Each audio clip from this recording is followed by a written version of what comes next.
The Nintendo Switch definitely has the most iconic look of all modern game consoles. From reveal to release, it was undeniable the form factor's impact had on the public, and yet I still contest it could be a little bit better. That's right, today we're going to be talking about customizing the Switch dock and Joy-Cons. Ooh, boy. The Joy-Cons as substitutions for prototypical controllers is a fantastic choice. However, the lack of a plethora of variations has been a little bit of a disappointment for collectors such as myself.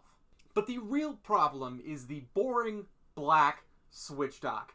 You see, they only release Switch dock variations with console variations, meaning if you want a different Switch dock sitting next to your TV, that's going to be a hefty $300. Not to mention that most of them are just black Switches with images printed on them. The only one that breaks this tradition is the Animal Crossing Switch dock, which is very hard to find right now. But what if I told you that you could make this Switch dock look like this? My best friend loves to say that the Switch launched with two versions, the regular version and the boring version. You had the red and blue Joy-Cons and the gray version for people who hate colors. While I by no means hate the look of the gray Joy-Cons, I originally went with the colored version. I thought it looked much more iconic, and I thought it looked much more eye-popping as I was playing with it, rather than the kind of homogeneous look that the gray Joy-Cons have when attached to a tablet. However, I did not foresee my need for alternate colored Joy-Cons when the Switch launched. Originally, I didn't think I would care. However, much like with every console's controller, I wanted to shake it up a bit. You see, the look of the Switch is inherently customizable. You have two controllers that are detached from one another that attach themselves to the console. If Nintendo had, in the past 3 years or so, sold Joy-Cons independently with alternate color variations, each person's Switch could look completely unique from someone else's just based on what's attached. Instead, you can pay $90 for a pack of Joy-Cons with predetermined colors, limiting the individuality of the Switch itself. So what I did is I went online and I ordered the color of Joy-Cons and a new faceplate for the dock that I liked. And I installed them myself, and I'll show you how. In the description, I'll have the full unedited version of both of those edits for you to watch. You'll only be able to find them there. I'll have them unlisted, and I will warn you, the Switch dock ends kind of abruptly. All in all, I recommend definitely going for the Switch dock replacement over the Joy-Con shell replacement if you're not good with your hands. It's very easy. The dock itself actually only has a footprint of about this big. It's just a bunch of plastic kind of surrounding it to hold the Switch as it's kind of in place in front of the TV. The Switch dock also only requires a Phillips head screwdriver as opposed to the wide tip that the Joy-Cons require. So for a beginner project, it is much easier. It's very simple, and the results are much more eye-catching when you walk into a room.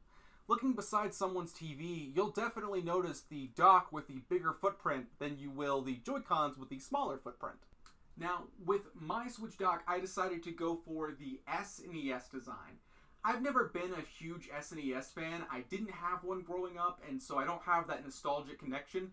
However, I think it looks super sleek when it is retrofitted to a modern console. The purple pops off the gray so well, the grid-like design is beautiful, and with a dark or light blue Joy-Con attached, it makes the Switch look fantastic. The Joy-Cons themselves are much harder, mostly because there's a lot more hardware cramped into a very, very small environment, and I happen to have, unfortunately, very thick hands. As you can tell through some of this, I struggled heavily with some of the smaller, intricate pieces of the Joy-Con. This is not the first time that I've disassembled one, but I struggled heavily when I was reassembling it. The reason I chose the dark blue aesthetic is because I'd already replaced the backplate of the Switch to be the Dragon Quest edition, and this was the closest I could get to the Dragon Quest Joy-Cons that didn't cost $200 and up. Overall, I think it looks super sleek, and I really enjoy the coloring. The problem is, these third-party Joy-Con shells are a little bit tacky. They're a little oversized, and the paint has a slight grip to it. I feel like eventually it'll rub off, and it's not the highest quality, so it's definitely more of a decorative option for my Switch rather than a practical one. On my main Switch, I did replace the Joy-Cons with a Heaven Blue shell, and the difference is night and day. Where the others are tacky and a little bit oversized, these fit perfectly. They are seamless, and they are honestly more comfortable somehow than the original Joy-Cons I had on my Switch. Overall, I'd rate the dock deconstruction and reconstruction with a new faceplate about a 3 out of 10 in difficulty. It can be a little tedious at times, and some of the screws are hard to see, but ultimately it's relatively easy. Whereas the Joy-Cons, I would probably give a 6 out of 10. Still very doable as long as you have the tools. However, the small parts and tiny screws can be a little bit difficult to do if you're kind of, man-hand sized. I will say, one of the best things that helped me through all of this was having a screwdriver with a magnetic tip. On the Joy-Cons, some of these screws can be measured in millimeters. They're so small. So a magnetic tip screwdriver really helps you from dropping them and them falling into non-existence. As I said before, if you want to watch any of that, there will be links in the description down below to both those unlisted videos where you can watch me disassembling them. One last thing before we go. When I'm talking about disassembling a Joy-Con, I of course want to address the drift option. Now, I didn't speak too much on this before because this was a cosmetic video. However, if your Joy-Con has drift, you'd actually take it apart in the exact same way and just replace the joystick. A replacement joystick will run you somewhere around $6, so it's a lot cheaper to do than replacing your Joy-Cons entirely.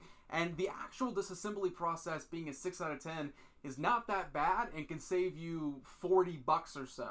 All in all, I think most, if not all, of the viewers of this channel can do these modifications if I can. However, as always, if you are modifying anything factory stock, only do so if you can afford to replace it. If you barely scrounge enough money to get a Switch, do not, under any circumstances, do this to your Switch. While it's easy to do, it's also easy to mess up if you're not careful. I'd hate to have someone's Switch dock break or their Joy-Cons become unusable because they took them apart and when they put them back together, it messed up. So, let me know, are there any colors that you would change your Joy-Cons to? Would you do anything different with your dock? What would you do different with your dock? Let me know in the comments section down below. If you like this video, as always, make sure to leave a like on it, and if you really like these type of videos, make sure to hit subscribe, because there's going to be a lot more coming down the pipe. As always, I appreciate you very much for watching. We're getting very close to 100 subscribers, so I am really excited for that. I'll finally have a custom URL, which is the dream I've had for a while. So, thank you very much, and as we always say here on the channel, I hope to see you around sometime.